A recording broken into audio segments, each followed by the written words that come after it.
नमस्कार नमस्ते समस्ते तंतु भलते ये हूँ टुगडिया ग्राम पंचायत ऑफिस रो स्टाटस।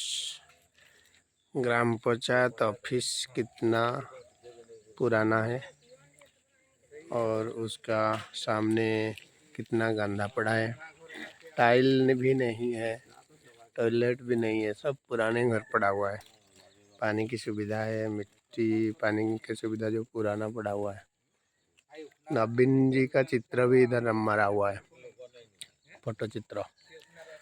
और इतना पुराना है देखो। ये है टुकडिया ग्राम पंचायत जो कि झुमपुरा ब्लॉक का अंदर आता है। शायद सबसे पुराना, स्वाधीन के बाद ही ये बना हुआ है। और ये है जहाँ पे चावल डिस्ट्रीब्यूशन होता है सब लोगों के लिए। और इनका स्टाटस इस तरह है।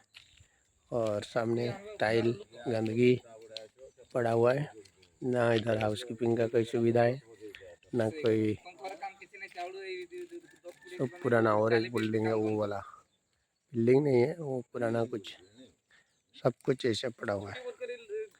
इस तरह बना जाता है लोगों का स्टाटस। इसको देख के पता चलता है अगर ग्राम पंचायत ऑफिस ऐसा होता है तो फिर गांव का कैसा हो सकता है।